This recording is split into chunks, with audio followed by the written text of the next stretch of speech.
Now, Paddy Brown, you do a bit of archaeology and the like. I did a fair knowledge on archaeology. I got a number of specimens, dealt with the museum, did the maps for them around about here. I also do heritage, folklore. I can do workable knowledge, geology and marine biology. And how did you pick it all up? I studying them at night. Studying, reading books. Books all the time. What's these pieces you have in your hand? That on the left now, that's a horseman's sabre, and it was supposed that it belonged to Hugh Dhu or Neil. That's Clonmel. He pulled a fast one on Cromwell. They kept Cromwell talking at a meeting, and his army escaped in the meantime. Where do you think that came from? It was around with Hugh Dhu's soldiers. And how long ago was that? That's when Cromwell was here. Oh, It lasted, well, it lasted, I suppose, forever. That had cut you, yes. oh, it would cut you. And And where was that found? One of the Midlanders that worked on the fisheries into Downton. Oh, okay. And the story along with it as well. Yeah. No. What's that one then? Humboldt's bayonets, them came in at Killala. It was around 1798, was it? 1798. I have the pictures there where I was down at the site. But they used to strike terror into the yeomen.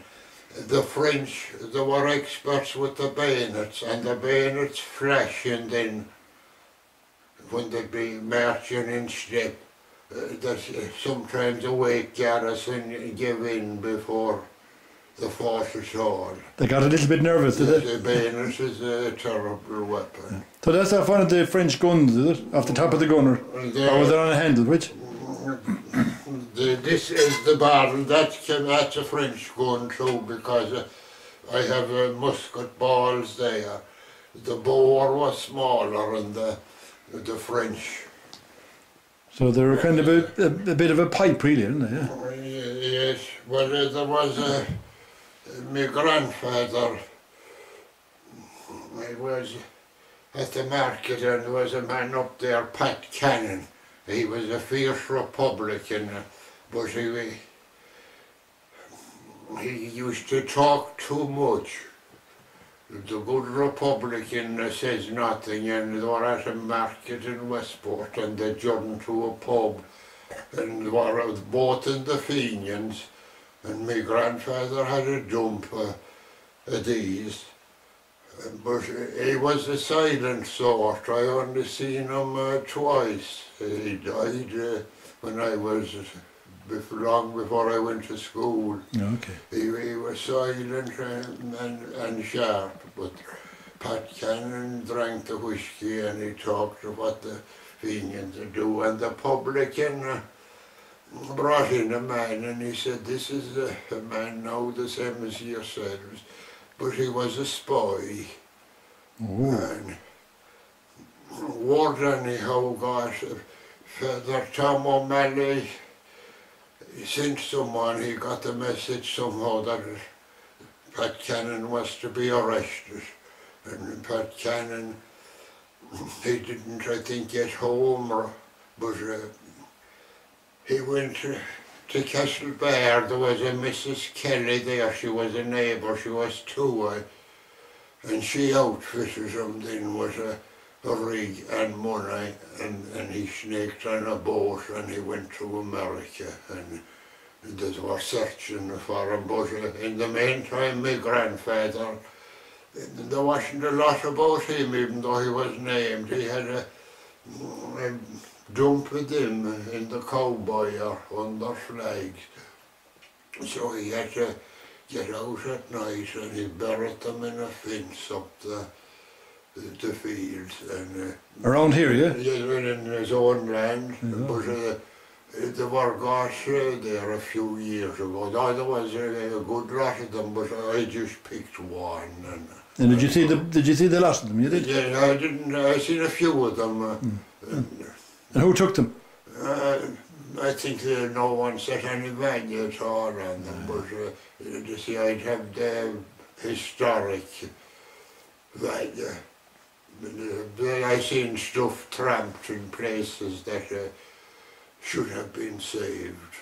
You have to be made for that. And other people think then you're a bit wrong in the head when you're collecting these. I have a collection of rocks there from the ancient smelting pits, I suppose. The Farbulgs could have used them. And where did you get them? On the river, over Rahan's way. And you can identify them, you can? Yes, well I sent some to the museum, but you found a canoe one time, did you? Yes, a canoe. And where did you find that? On Island Law.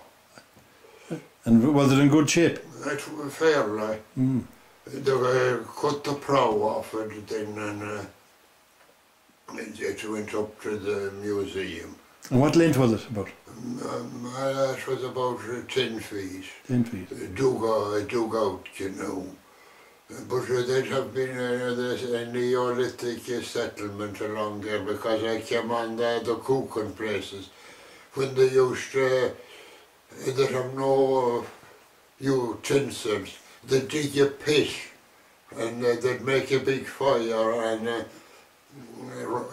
put the stones into it and they'd get red and they'd keep throwing that in and their meat then and it would cook that way. And the archaeologists tried it somewhere, a leg of lamb, and they said it was delicious.